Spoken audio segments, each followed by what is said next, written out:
Good morning. Welcome to Morning Moments. I'm so glad that you took the time to join us on whatever platform you're on today. I have a special guest I've been trying to get scheduled for quite a while. I'm glad I got him scheduled. He's a comedian. He's a host. He's an actor. He's a lot of different things, and I can't even keep track of all the different slashes he has in him. Maurice Brown, welcome to Morning Moments. All right, Andy, thank you for having me on, my friend. Yes, it has been a while trying to get this interview to happen. Praise God. Here we go. Yes. Well, let me ask you the question I ask everybody. What do you do and why do you do it? Well, I am a stand-up comedian / actor, short of my day job, of course. I haven't gotten into the full-time application of acting and stand-up comedy, but that's what I do, and I've been doing it since 2010, and just trying to find a way to leave my day job in the rear view and only do stand-up and acting, and as well as podcasting, which has really been the main thing I've been doing since the pandemic. Podcast, where I've had the opportunity to do a lot of shows, interview a lot of people. I've even done stand-up comedy online as well. Not nearly as much fun as a live audience, but it's been something to do to keep life interesting, and so I've been doing that since 2010. Stand-up comedy. Started acting in 2013. I'm in a film called Love Different, directed by Anthony Hackett.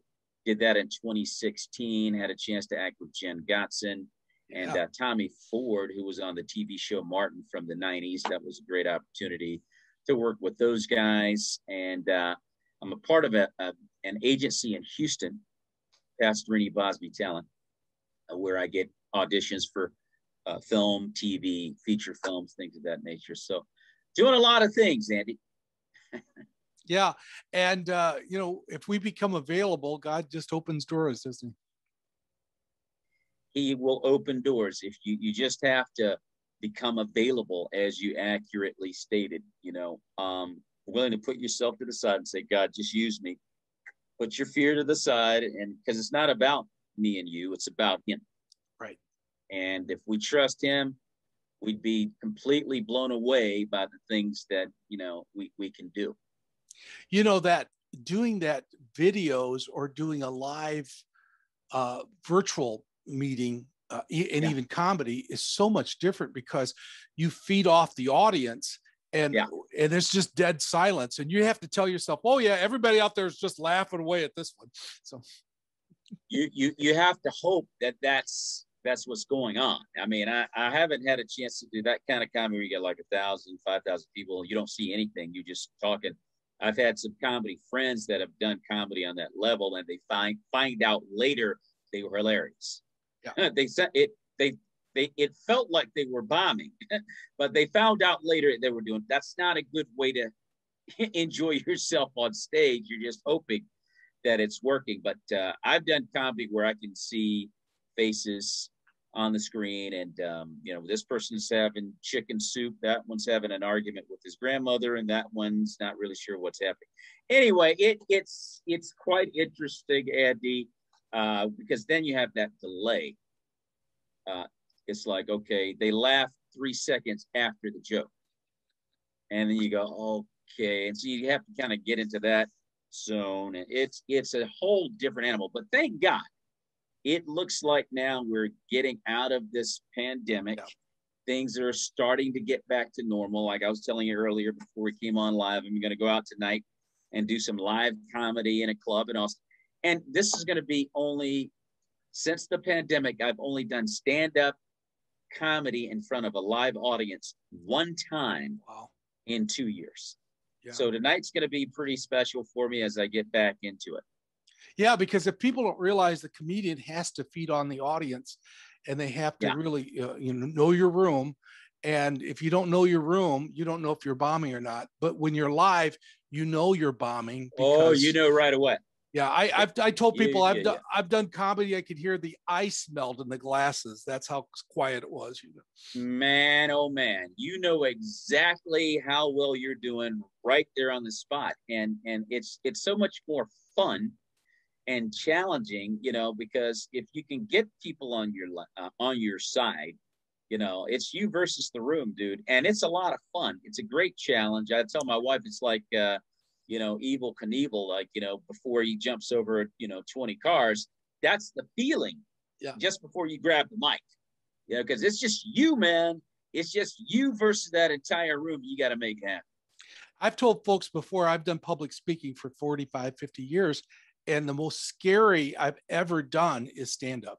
It's by far the most scary.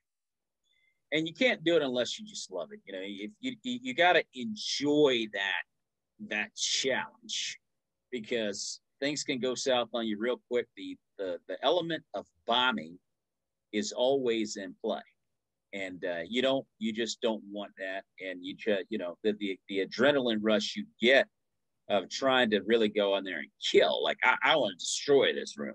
Yeah. I want to have everybody laugh their head off. That's a huge challenge. And so anyway, it's a lot better. It's a lot more fun and entertaining when you can just kind of hang out with the people and enjoy their, company.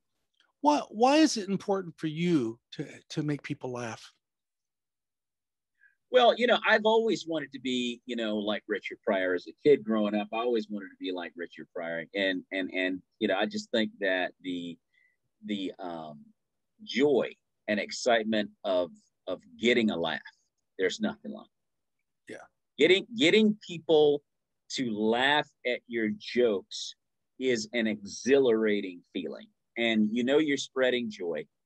Everybody's happy. And there's something about laughter, Andy, that is very godlike.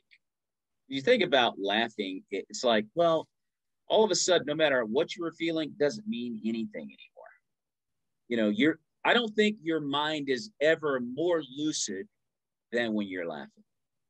I don't think you're ever more in your right mind than when you're laughing. Yeah. And I think it just puts people at ease. And whatever the facade is, whatever the thing is that is dragging you down, or it's all gone in a moment, because you're laughing. And God says it in His Word. Laughter is a medicine. Yeah.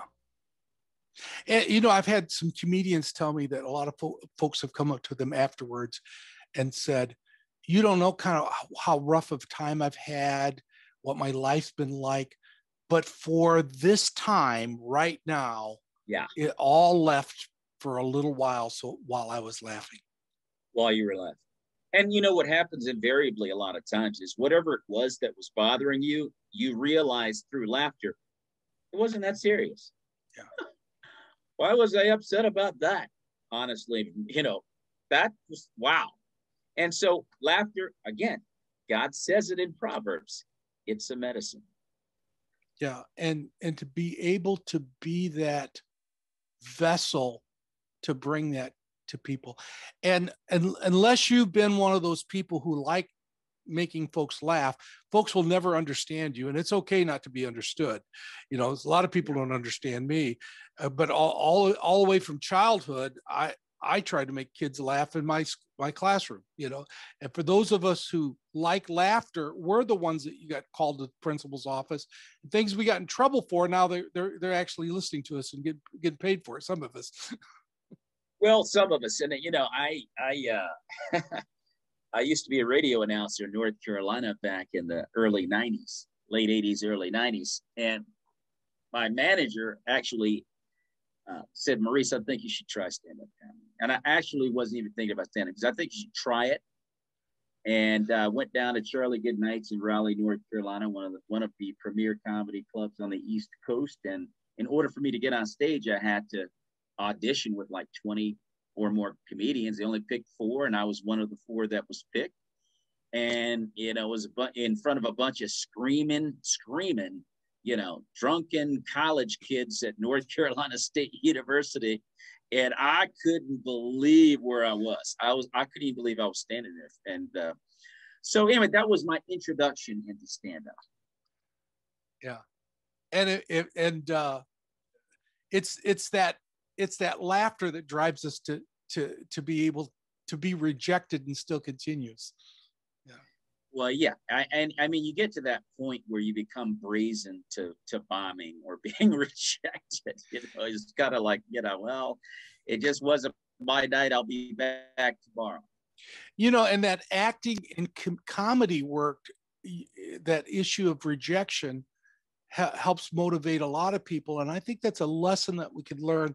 No matter how much you feel rejected, if you find your purpose, just keep doing it, no matter what you're feeling at the moment. Well, and that's very true. I mean, when you know that God put you on that stage, you know, there's nothing going to knock you off. Yeah. And nothing's going to knock you off that horse, because you know why you're up there, and you know what the purpose is. You're up there. You know, I started doing comedy in 2010. My wife and I bought a cafe, and I started doing comedy to bring in business only for that reason. And then God, you know, harked me to the fact that I called you to do this a while back, and you stopped. I want you to continue. This is what I'm calling you to calling you to do this. And then it morphed into acting and, you know, podcasting and all the different things. Like I said, I did radio in the early 90s. So this is something that I should have continued to do. My mom's always told me that. But when you know that this is God ordained, God directed, God gifted, you don't turn back. Well, what would you tell people, Maurice, that don't quite understand what their purpose is, and that's maybe why they're not passionate about anything? What would you tell them about finding their purpose?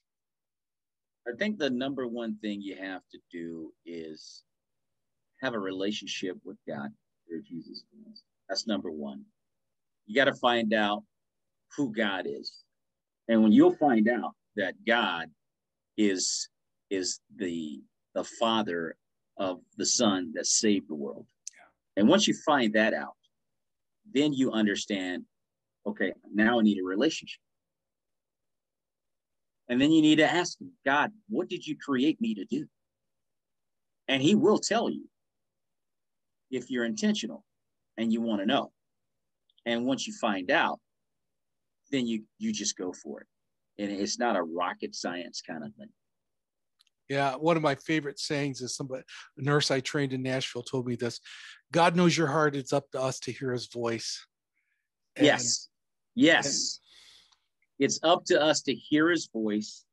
And it's about being intentional to hear. Yeah. You know, you got to be comfortable being silent. You got to be comfortable just sitting and waiting in prayer, because it doesn't come right away. But if you're intentional about knowing, hearing, you know, all the minutia of life, things that we like, and there's nothing wrong with the things that we like, but they can't be the dominant parts of our life. They definitely have to be in the background. God has to be in the forefront. And we're not perfect. We're not, you know, robots, but if God is the person that we've decided we're going to let lead, then we got to get in his presence as often as we can. And that's throughout the day. Yeah. Because you don't know what you're doing. Like you got all these things that you want to do that God told you to do, but then you get bogged down and God's like, come here, let me talk to you. You're not doing this right. Let me show you what you really need to do. Okay. So then he gets you back on track. You got to remember to get in there with him throughout the day whenever you can, because the devil is so cunning and subtle and good at what he does that if he can get our focus off the Father long enough, he can have us doing things we never would have imagined we'd ever do. I mean, way off track. In an instant, it can happen, because he just doesn't ever quit coming after us. We're always in spiritual warfare, whether we want to acknowledge it or not. You're in it. And the only way you can fight effectively and win is having constant contact with Christ throughout the day and battle. We're in warfare, bro. Yep. And we got to be willing to go to war every day, all day with the Lord. And he'll keep you safe. He'll keep you guarded. He'll keep you pointed in the right direction. He'll have you doing things you didn't plan on doing, but the stuff you planned on doing wasn't really all that important. If if you want to hear more about Maurice Brown and what he's doing several things going on. I can't remember all the stuff he's doing right now, but I'm going to put down in the comments section a bunch of links. So you can find it in Facebook and YouTube. And if you're looking at this at another platform, go back there and you, or look them up online. You'll find it very easy to find them. You can find his websites. You can find his links. You could look at his podcast. Please do so and follow him. He's got a wealth of knowledge, very entertaining, great work that he's doing. More important than any of that, after this interview is over, I want you to take the time and pray for Maurice right now. Pray that God would continue to bless him and let him be a light where he's at. God's putting him in places that you'll never be, and God's going to put you in places that he could never be. So I want you to do your part and pray for him. Maurice, thank you for being part of Morning Moments today. My pleasure, Andy. Thank you for having me on, sir. God bless you. God bless you. And thank you for joining us for Morning Moments. I'm going to ask you if you would, please keep on coming back, and may God richly bless you.